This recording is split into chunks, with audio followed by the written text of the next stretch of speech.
Hello বন্ধুরা, তো আজকে একটু গল্প করতে আবার আসলাম তোমাদের সাথে। তো অ্যাকচুয়ালি আমি খুব থটফুল। আমি অনেক জায়গায় ঘুরে বেড়াই যখনই সময় পাই, আর অনেক কিছু দেখি, অবজার্ভ করি, অনেক কিছু আমার মনে চিন্তা আসে।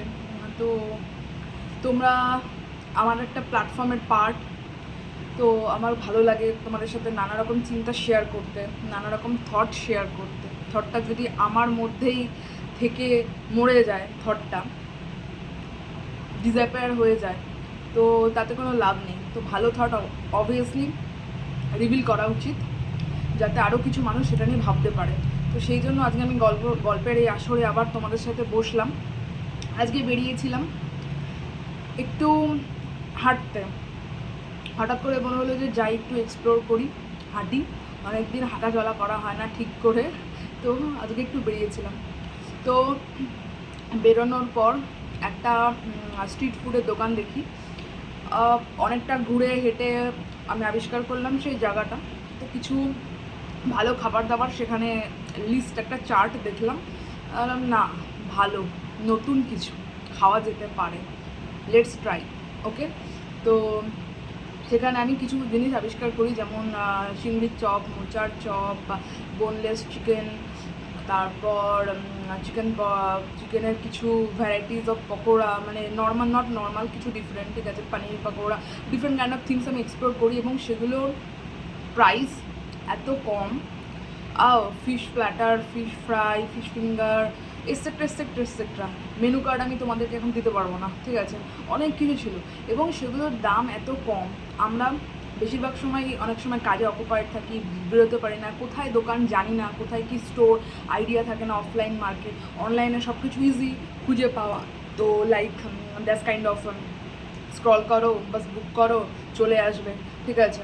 তো আমরা কত কিছু না অনলাইনে অর্ডার করি, কত কিছু না খাই যখন খাওয়ার ব্যাপারে হয়। এবং প্রত্যেকটা জিনিস অর্ডার করতে গেলেই 500, 600, 200, 400 এরকম বিল হয়, ঠিক আছে। যে জিনিসটার দাম হয়তো 50 টাকা, সেটা হয়তো তোমাকে ডেলিভারি এই সমস্ত করে সেটা হয়তো গিয়ে 300 টাকা দাঁড়াচ্ছে। 50 টাকার জিনিসটা 300 টাকা দাঁড়াচ্ছে, ঠিক আছে। তো এরকম তো অনেক সময় হয়। তো এই যে লোকাল বিজনেস, আমার মনে হয় এই লোকাল বিজনেসগুলোকে গভর্নমেন্টের সাপোর্ট করা উচিত, এবং কমন পাবলিকেরও সেগুলো সাপোর্ট করা উচিত। এবার এই যে লোকাল ভেন্ডার্স যারা আছেন, ছোট ছোট স্মল বিজনেস, এদের কি প্রবলেম, এরা কেন মানে একটা জায়েন্ট টাইকুন, যে ফ্র্যাঞ্চাইজ, কোনো একটা ব্র্যান্ড কোম্পানি, এগুলো কেন বড় হচ্ছে? এগুলো বড় হচ্ছে কারণ এদের অনেক রকম আউটলেটস আছে, চেইনস আছে, অনলাইনে এরা অনেক জায়গায় রিচ আউট করতে পারছে। তো লোকজন সেখান থেকে পারচেস করতে পারছে, তো এদের বিজনেসটা ক্রমশ গ্রো করছে। এবং সেখানে কম্পিটিশনের মার্কেটে যে ছোটো ছোটো স্মল বিজনেসগুলো, ছোটো ছোটো ফুড স্টলগুলো, যাদের কাছে কোনো ইনফ্রাস্ট্রাকচার নেই, অনলাইনে পৌঁছাবার মাধ্যম নেই, যাদের কাছে মানুষের পৌঁছানো মানে মুশকিল, লোকেট করা মুশকিল কোথায় কী আছে, তো তারা পিছিয়ে পড়ছে এই কারণে, কারণ তাদের কাছে টেকনোলজি, প্রযুক্তি, নলেজ, জ্ঞান এগুলো নেই। এবং ওই সমস্ত বড় বড় বিগ টাইকুনসদের কাছে সেই রিসোর্সেস আছে, তো তারা আরও বিগ জিনিস, আরও বিগ হচ্ছে। এবং যারা স্মলার ভেন্ডার্স, তারা আরও স্মলার হয়ে যাচ্ছে, তাদের মার্কেট কমে যাচ্ছে, তাদের মানে সমস্ত রকমভাবে তারা মার খাচ্ছে, ঠিক আছে। তো আমার মনে হয় এখানে গভর্নমেন্টের মানে এই যে বিজনেস, সেটাকে প্রমোট করা উচিত। এবং সেটাকে এইভাবে প্রমোট করলে হবে না যে আমি বলে দিলাম যে হ্যাশট্যাগ সোশ্যাল মিডিয়ায় চালালাম যে প্লিজ প্রমোট স্মল বিজনেস, এই সেই মানে দেশি, এই সমস্ত স্বদেশি, এই সমস্ত নানা রকম যেগুলো হয়ে এসেছে আর কি, যেভাবে প্রমোট করাতে দেখা গেছে সোশ্যাল মিডিয়ার থ্রু বা ভাষণে বলে, আমার মনে হয় না যে এই সমস্ত করে কোনো প্রফিট হবে।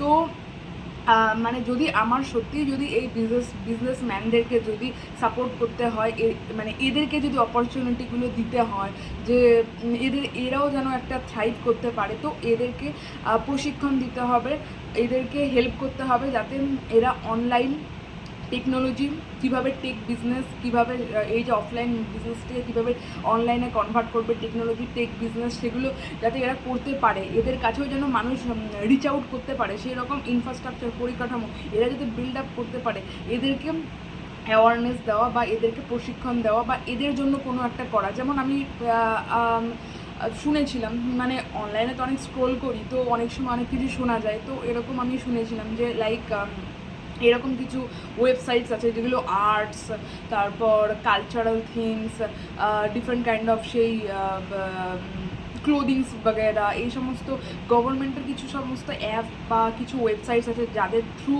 যারা সেল করতে পারে কিছু একটা, এরকম কিছু শুনেছিলাম। কোনো সাধারণত কোনো শার্ক ট্যাঙ্ক বা কোনো রকম কোনো একটা বিজনেস শো এরকম কিছু একটাতে আমি শুনেছিলাম। তো জিনিসটা নিয়ে আমিও টোটাল সড়গড় নয়, কিছু পোর্টাল আছে, ঠিক আছে। তো আমার মনে হয় কিছু গভর্নমেন্টের কিছু ক্যাম্প করা উচিত, কিছু শিবির করা উচিত, কিছু মানে এই যে লোকাল যারা ভেন্ডার্স আছে, যারা স্ট্রিট বিজনেস করছেন, এদেরকে কালেক্ট করে কিছু ক্যাম্প, কিছু শিবির, কিছু এরকম করা উচিত, যেখানে এদেরকে অ্যাওয়ার করা উচিত যে কোথায় এরা সেইভাবে কানেক্ট করতে পারবে, কোথায় কানেক্ট করলে কিভাবে তারা এই বিজনেসগুলোকে মানে ওই স্মল বিজনেসটাকে লার্জ স্কেলে গ্রোস করতে পারবে। এতে কি হবে, এতে যে লাভটা হবে, এতে কমন মানুষ যেমন আমাদের কি লাভ হবে, আমরা মানে মানে সস্তাতে জিনিসটা পাবো। বেসিক্যালি একটা তুমি বড় ব্র্যান্ড থেকে তুমি যখন জিনিসটা কিনছো, তোমার সেটাতে হাই প্রাইস হচ্ছে। এবার দেখো প্রোডাকশান কস্ট, হয়তো সেই যে ফুটপাতে যে জিনিসটা সেল করছে তারও হয়তো প্রোডাকশান কস্ট হয়তো 10 টাকা, যে কোম্পানিতে বসে সেল করছে তারও হয়তো 10 টাকা। এবার তাদের টেকনোলজির দ্বারা তারা বিজনেসটাকে স্প্রেড করছে এবং সেখান থেকে প্রফিট করছে মানে গাদা গাদা, এবং সেই জিনিসটাকে 1000 টাকা বেচছে, ঠিক আছে। এবার সেই যখন স্মল ভেন্ডার সেই অপরচুনিটিটা পাবে, সে হয়তো আরও, যেহেতু তার ব্র্যান্ডিং সেরকম নেই, তার মার্কেট ভ্যালু সেরকম নেই, তো সে হয়তো সেই 10 টাকা জিনিসটা 1000 টাকা না করে সে হয়তো 500 টাকা করলো, ইন কেস। এটা জাস্ট একটা ইমাজিনারি এক্সাম্পল। তো কাইন্ড অফ তো এরকম যদি করে, তাহলে আমাদের কাছে মানে একটা জিনিস মানে সেম ভ্যালু জিনিস আমরা অ্যাপারেন্টলি কম দামে পারচেস করতে পারবো, এবং সেই যে স্মল বিজনেসম্যান আছে, যে স্মল ইন্ডাস্ট্রি আছে, সেটা গ্রো করতে পারবে, এবং ইন ফিউচার আরও অনেক ইয়থ এই ইন্ডাস্ট্রিতে আসবে এবং একটা রিসোর্সেস পাবে, অপরচুনিটি পাবে to grow A business like that. তো একটা ইকোসিস্টেম একটা বেটার হবে, একটা মানে একটা হিউজ একটা মানে রেভলিউশনারি একটা এফেক্ট পড়বে বিজনেসে। এবার হ্যাঁ, জিনিসটা বলতে সোজা বাট করতে কঠিন, obviously I know, but I think at least মানে এই যে যারা লোকাল বিজনেস করছে এরা তো বিজনেস স্কুল যেতে পারবে না। মানে যদি এরা বিজনেস স্কুল যাওয়ারই হতো তাহলে এরা বিজনেস স্কুলই চলে যেত, তাহলে লোকাল এই সমস্ত শুরু করতো না, ঠিক আছে। তো এদের পক্ষে ওই সমস্ত MBA, বিজনেস স্কুল, এই সমস্ত টেকনোলজি, এই সমস্ত এদের পক্ষে মানে মোস্ট প্রবাবলি সম্ভব নয়, কারণ দেয়ার আর ডিফারেন্ট কাইন্ড অফ অবস্ট্রাকলস না, অনেক রকমের অবস্ট্রাকলস থাকতেই পারে, ঠিক আছে। তো লাইক এদেরকে যদি একটু অ্যাওয়ার করা যায়, এদেরকে যদি একটা কালেক্ট করে একটা এডুকেশন, একটা শিবির, একটা এরকম যদি কিছু করা যায়, ইনিশিয়েটিভ নেওয়া যায় গভর্নমেন্টের তরফ থেকে, তো then it will be a game changer in many sense. যে এই জিনিসটা ক্লিক করতে পারবে এবং এই জিনিসটাকে কাজে লাগিয়ে একটা মানে কিছু করতে পারবে, সে দেন একটা রেভলিউশন সে করে ফেলতে পারবে in his or her life, ঠিক আছে। তো এটা যদি করা যায় তো খুব ভালো হয় আমার পার্সোনালি মনে হয়। এবং সত্যি বলছি, অনেকে বলবে হ্যাঁ সস্তার স্ট্রিট ফুড ভালো না, এই সেই, বাট লেট মি ক্লিয়ার, ঠিক আছে। তুমি বলছো এটা আমি মানছি, অনেক জায়গায় হয় যে সস্তাতে যে জিনিস পাওয়া যায় সেটা ভালো হয় না, মানে স্ট্রিট ফুড অনেক সময় খারাপ হয়, বাট স্টিল অনেক ভালো আমি এমন স্টল দেখেছি, এমন দোকান দেখেছি যেটা স্ট্রিট ফুডই, যেটা স্ট্রিটের ওপরই, কিন্তু সেটা মানে একটা 5 স্টার রেস্টুরেন্টে যেরকম মানে কোয়ালিটি বা যেরকম পরিষ্কার পরিচ্ছন্নতা বা যেরকম ব্যাপার, তো সেরকমও হয়, ইকুইভ্যালেন্টও হয়। হ্যাঁ অবভিয়াসলি কিছু জিনিস হয়তো খারাপ হবে, যারা পার্সোনাল ক্লিনলিনেস মেনটেন করে না, হেলদি হাইজিন মেনটেন করে না, ঘাম পড়ছে মাথা থেকে সেটা, বা হাত ধুচ্ছে না ঠিক করে, কোনো সার্ভিংয়ের আগে মাছি বসছে, সেটা অবভিয়াসলি আনহেলদি, সেটা হয় স্ট্রিট ফুডে, সেটা হয়। বাট কিছু তো দোকানও আছে যে এরকম যে ভালো সার্ভ করে, ঠিক আছে। অনেক স্ট্রিট ফুড নিয়ে ব্লগস হয়, অনেক রকম স্ট্রিট ফুড অনেকে এক্সপ্লোর করে, ঠিক আছে। তো লাইক অনেক ভালো দোকানও আছে, ঠিক আছে। তো সব জিনিস ভালো হবে না, সব জিনিস খারাপ হবে না, সব জিনিস সব রকমভাবে ইকুয়াল হবে না, বাট স্টিল মানে it's a scope. I think লোকে বলে না যে বেঙ্গল বিজনেসে পিছিয়ে আছে, বেঙ্গলের এই বেঙ্গলের ওই, I think it's a very good thought. এটা যদি কনভার্ট করা যায় সামহাও, যে এদেরকে এডুকেট করা, এদেরকে নিয়ে বসা, এদেরকে ওইভাবে অনলাইনে মানে অফলাইন টু অনলাইনে যদি চ্যানেলাইজ করা হয় এরকমভাবে, তো সাধারণ মানুষের কাছে অ্যাভেলেবিলিটি বেড়ে যাবে, ফুড অপশান বেড়ে যাবে এবং কস্ট কমবে। অবভিয়াসলি যখন কম্পিটিশনের মার্কেট হবে তখন বড় ব্র্যান্ডকেও দামটা কমাতে হবে। যদি ছোটরা যদি অল্প দামে যদি সেল করে তাহলে বড়োদেরকেও অ্যাপারেন্টলি দামটা কিছুটা কমাতে হবে, তো জনগণ একটা বাজেট ফ্রেন্ডলি জিনিস পাবে, ঠিক আছে। এবং একটা বিজনেস অপরচুনিটি আসবে যেখান থেকে ইয়থ একটা নতুন সেট আপ করতে পারবে। তো ইটস এ গুড থট, এটাকে যদি কনভার্ট করা যায় আমার মনে হয় যে এটা ভালো হবে, ঠিক আছে। আজকে আমি নিজে আজকে আমি ট্রাই করেছি street food. Obviously street food মানে এই নয় যে খুব খারাপ, মানে স্ট্রিট ফুড মানে বিশাল হাসাহাসির ব্যাপার এরকম নয়। আমি নিজে এই প্যাকেটটা পারচেস করেছি।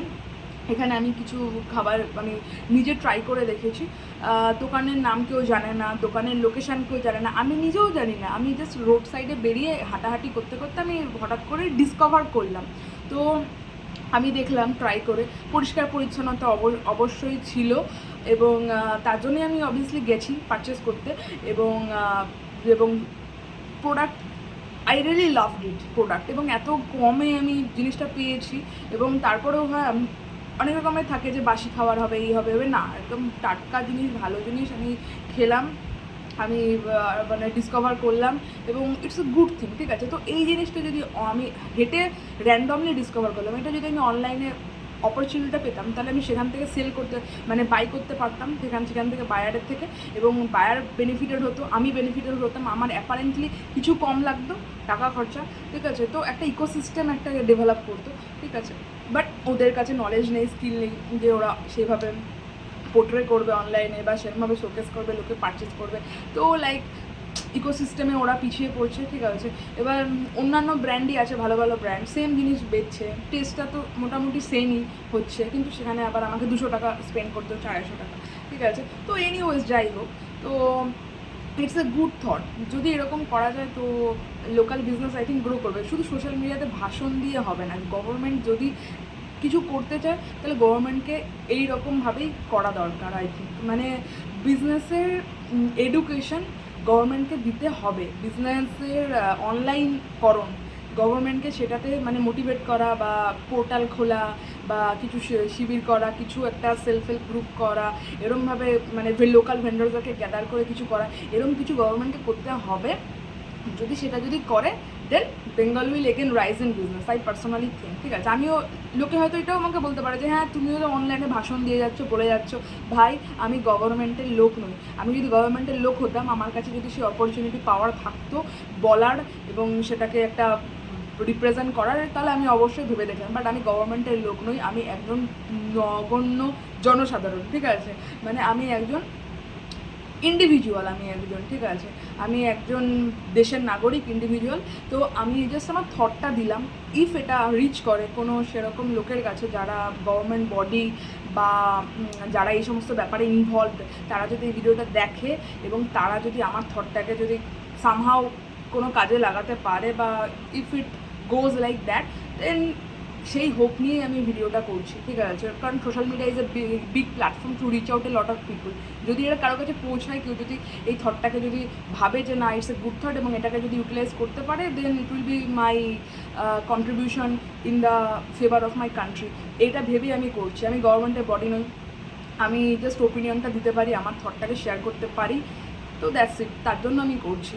Thank you, if it works hope so, by.